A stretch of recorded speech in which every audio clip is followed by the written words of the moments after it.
Ready? Yeah, man. Let's run it. All right. Welcome back to another episode of Sportswrap Sit-Downs. I'm James Catato, joining you from Ashburn, Virginia at Washington Commanders training camp.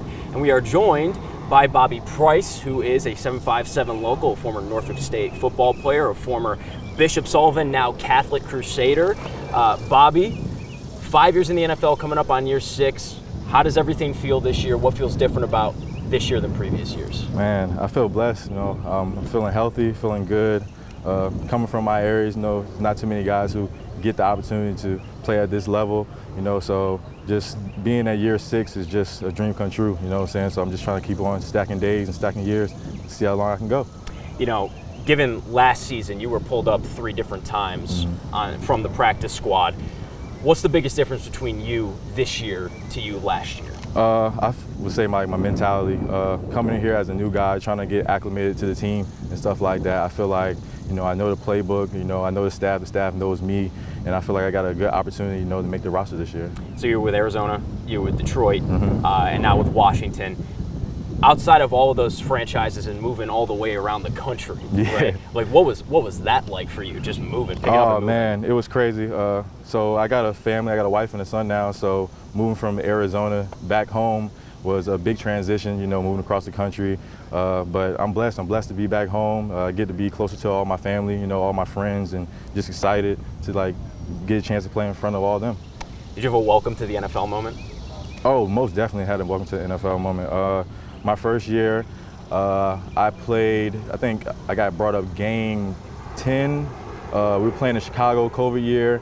I was going against Cordell Patterson. He was at gunner, and mouth was all dry. I was all nervous, shaking. He ran right past me, man. So that was definitely my welcome to the NFL moment, for sure. Yeah, to be fair, he does that with a lot of people in the league, so you're not the only one. Big dude. Was it different? I know that a lot of the guys that come into the NFL, you're representing a low major conference, mid-major conference from college when you played all 4 years of college ball at Norfolk State, right? Did you feel any sort of different type of responsibility? Because considering all the guys that come in, Big Ten, Pac-12, SEC, ACC, was there a different sort of, I want to put on for the HBCU MEAC roots? Oh, for sure. Definitely wanted to put on for my guys, because a lot of guys from the MEAC and the SWAC don't get that opportunity. But once you really get in the building, once you get your foot in the door, you realize that football is football. So everybody has that equal opportunity, and hey, I'm just like one of those guys. So, what's the biggest difference between the Commanders organization and the previous 2 that you've played for? I would say the bond, the brotherhood that's here. The locker room is just so welcoming. Everybody's just joking around. You got all these vets that's been in the league for so long. You got Pro Bowlers like Bobby Wagner. You got Laramie Tunsil. We got Von Miller now. Those guys to pick their brain, and it's just amazing because they've been in the league since we were in high school. So just being around those guys is amazing. I remember last year when I came up for the NFC Championship here for practice, and I come to your locker, and then I hear all your teammates go, "Bobby," right? And they were getting on you a little bit. Yeah. Obviously, it seems the chemistry is pretty tight, all things considered. What was it like going to the NFC Championship? Oh, man. It's words I can't explain because I didn't expect, that was my first time in the playoffs. Yeah. So just make it to the NFC Championship, it was amazing. Just see those guys compete, against the Eagles, what I'm saying?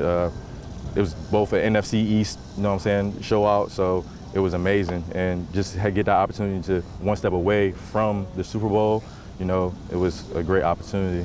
How does that compare, that atmosphere, that I guess, aggressiveness in practice, because that's the first time you ever experienced that playoff atmosphere. What was the biggest difference in your mind in terms of the intensity? What did that feel like in practice in the games against, Tampa Bay or Detroit or Philly?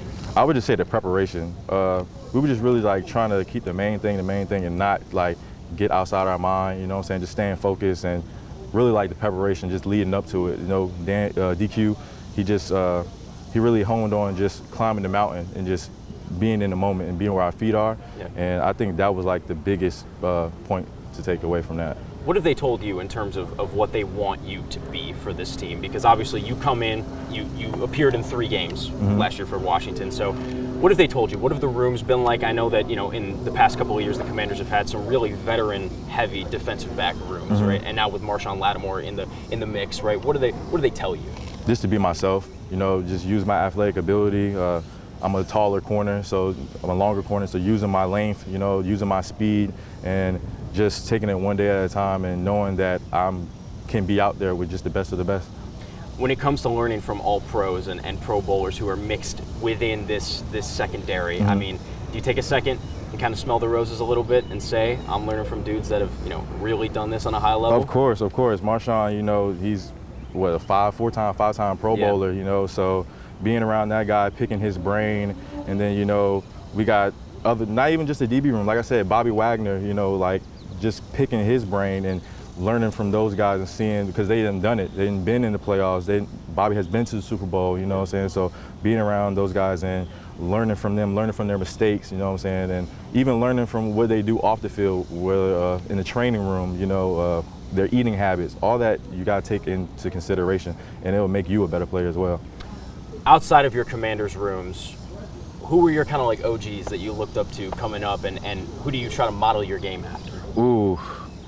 Well, when I was in Detroit, I would say my OG was a guy named Jaron Curse. He was a 6'5" DB. Yeah, so that was massive. Like, yeah. He played at Clemson. I remember seeing him in high school. I actually wanted to visit, and he was actually a senior at Clemson. So I remember him very, very good. And just getting the opportunity to play with him and picking his brain and learning to be like a pro from him. You know, I learned a lot from him going on forward. And then, you know, Buda Baker, you know, being around Buda and picking his brain and learning what he does and seeing what he does off the field, you know, it made me a better player as well. And now, like I said, there's vets all around this locker room now, so just I pick brains a lot, bro. I try to watch what everybody's doing. I'm a real big fan of Bobby. Yeah. My name's Bobby too. So I asked him like what books he reads. He's a big reader, you know what I'm saying? So I asked him like what does he like to do like as far as reading books, and what's his like routine as far as like recovery, and even like learning the playbook, like how does he go about learning different playbook, how does he go about attacking film, you know? And like I said, it makes me a better player, and hopefully I can take that information and give it to the younger guys now, because like I'm year 6, so I got younger guys, you know, looking up to me and asking me questions, you know, so that's how I go about it. Are you starting to feel like OG a little bit? Kinda. It's kind of crazy because it's kind of crazy to even say I'm year 6 because it went by so fast.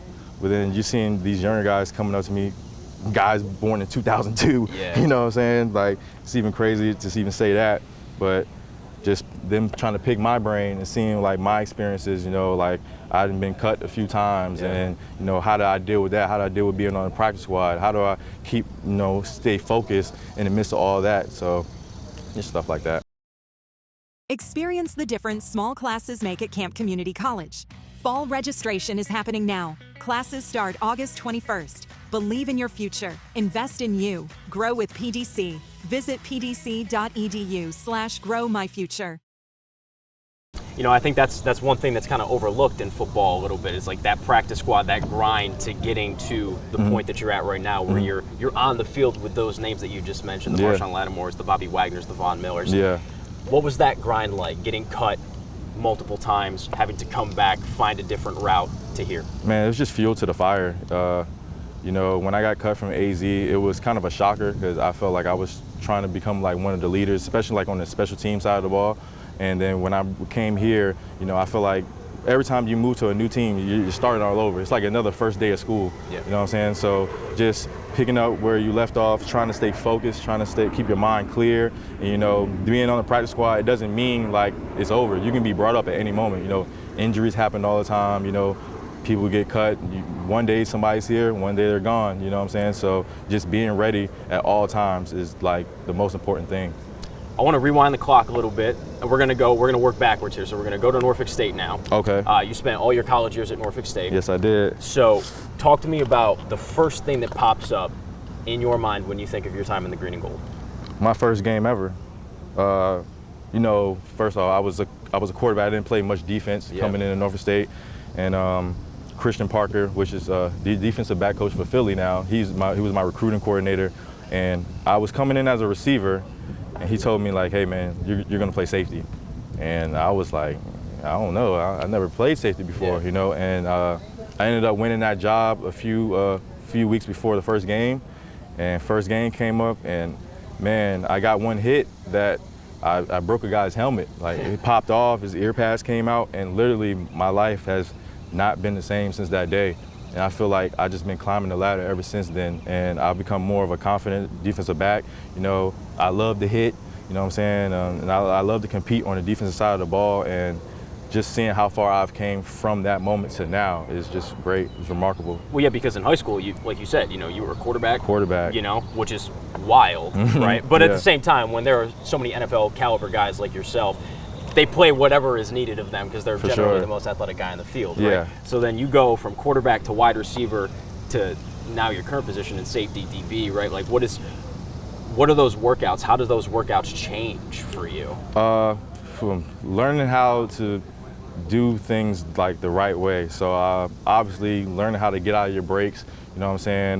Learning how to press, like being patient in your press and keeping your eye disciplined and getting out of your cuts and stuff like that. I think that was a lot different than doing a 3-step drop and doing pre-snap reads and stuff like that. Yeah. It was a lot different, you know, but I feel like I got better as time went on and I picked it up very fast. Yeah. Well, they also say sometimes that those positions in the secondary can be the quarterback of the defense. Yeah, right. So exactly. how much did that benefit you knowing I can sometimes read, okay, a 3-step drop, a certain audible that a quarterback calls? Like, Yeah. how was that beneficial for you? Oh, it was beneficial for sure because when you're playing safety and you're reading the quarterback and you remember those mannerisms, you know what I'm saying, and you're looking at formations and it's formations that you kind of remember from when you were calling the plays, it kind of helps you to, you know, anticipate what's coming next. Yeah. I know we talked about it a little bit, but Michael Vick, Yeah. you know, coming through, obviously hometown product, 757.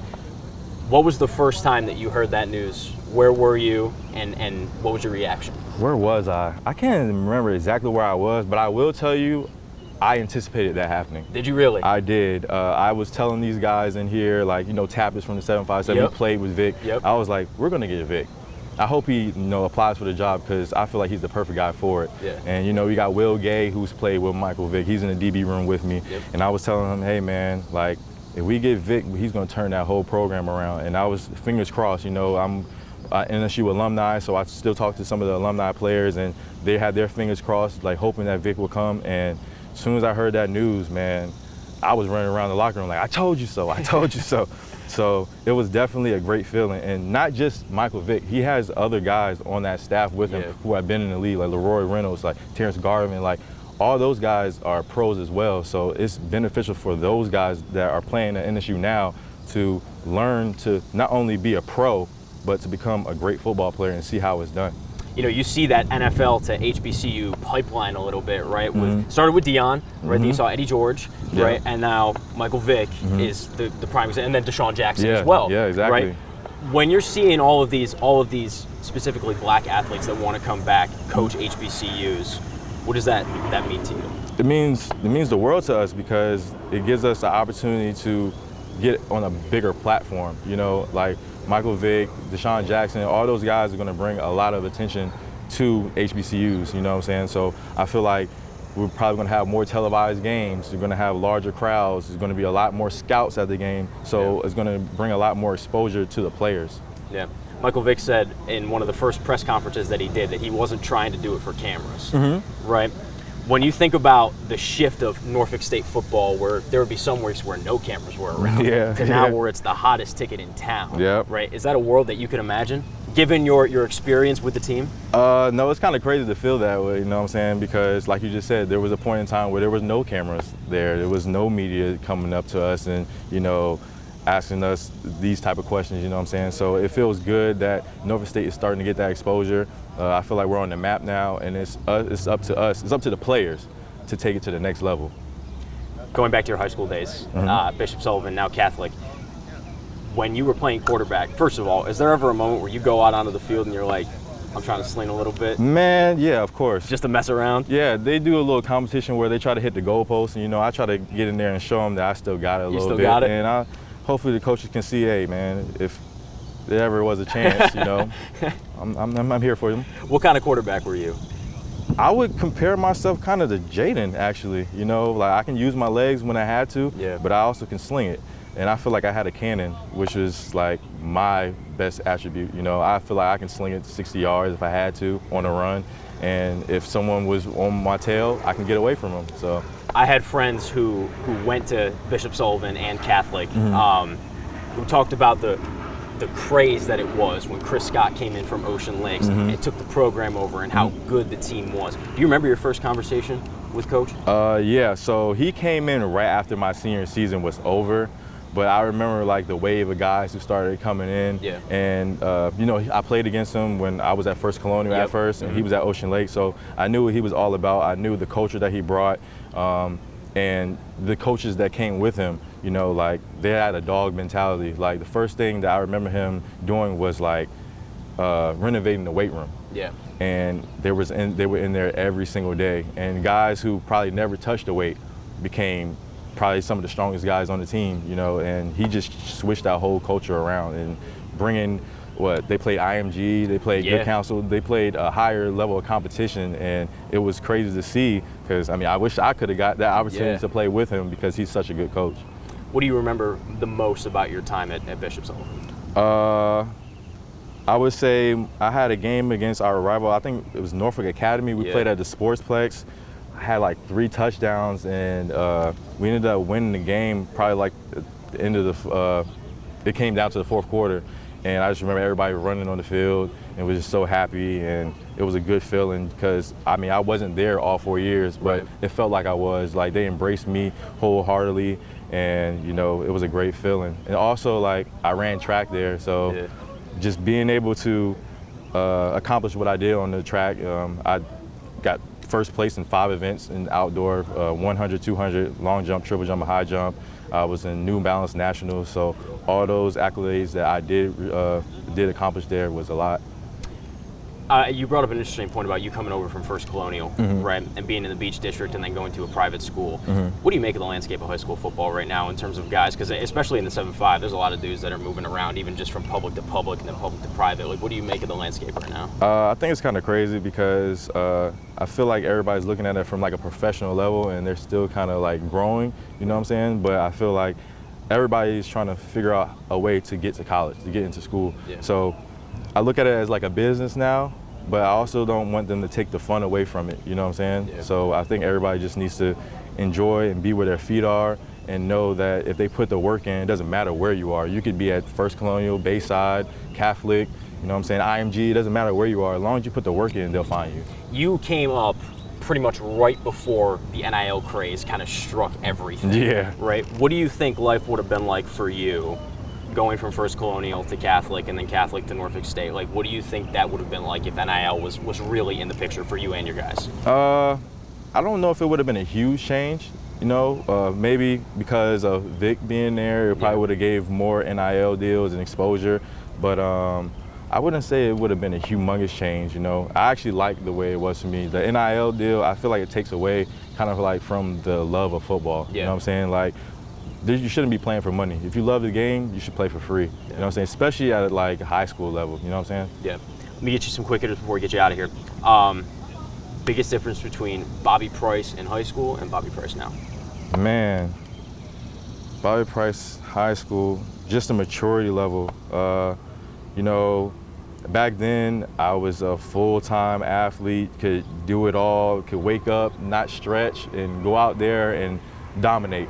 Now it's more so like a preparation, like getting my body right, getting my mind right, making sure your mental is good, you know what I'm saying? Like honing in on the little things, because, I mean, in high school, you can be the best person out there, you know what I'm saying, and can dominate. Now, everybody's kind of on that same level, you know what I'm saying? So you gotta like hone in on what makes you you, and, you know, be prepared for each and every day, because one day could be not your best day, and the next day you can come out and dominate.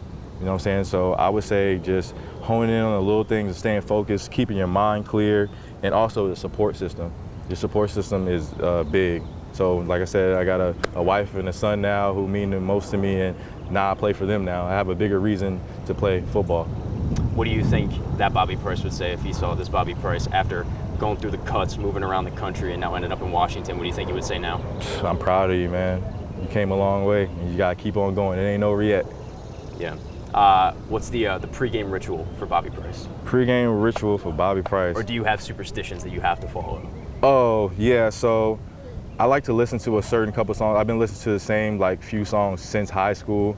Some of my best friends that I'm still really close with now introduced me to those songs, and it still brings me back. It lets me know that, hey man, it's just football. It's still the same game. Yeah. You know what I'm saying? And you've been doing this for a long time, and keep the main thing the main thing. I still eat the same type of meals that I did when I was in high school. I still try to write the same little sayings, the same names, that I did in high school and in college. And it kind of keeps me grounded and lets me know that, hey man, you're here for a reason, and just keep on going. What are those songs? Okay. Let's dive in. All right, so it's a song called Bang Bros by Lil Durk. Okay. I listen to that before every single game. And then Meek Mill, the intro, the Championships album. Okay. That might tear me up each and every time. Yeah. It brings me back, because when I was at Norfolk State and I was grinding and, trying to get to the league, and I felt like that song took me to a whole nother place, and it took me to a whole nother level of play, yeah. You know what I'm saying, and got me ready. And when I listen to it today, I still cry, and think about hey man, that got you where you are today, you know what I'm saying? That got you in a mode to that dog mentality, and to go out there and perform at your best. And then what's the third? Do you have a third? You said you cycled through 3. Oh, I do cycle through 3. The other one I would say is Future. Okay. I listen to a lot of Future. I wouldn't say one exact one, but any type of Future song, especially the first song of his album. Yeah. So it can be 7:12 p.m. He got a new album called, I don't know the name of the album, but the song's called Teflon Don. I listen to that each and every day, and it gets me in my mode. Word. Proudest moment of Bobby Price's career, young life so far? In the NFL? Period. I would say Detroit Lions, my second year in the league. I was one of the last corners on the depth chart. We was playing Monday Night Football against the Green Bay Packers, and everybody went down. And I got thrown in probably the second or third play of the second half. And like I said, cotton mouth, a little bit of shaky, going against Aaron Rodgers. He's staring at me at each and every play in the huddle. And I dominated, man.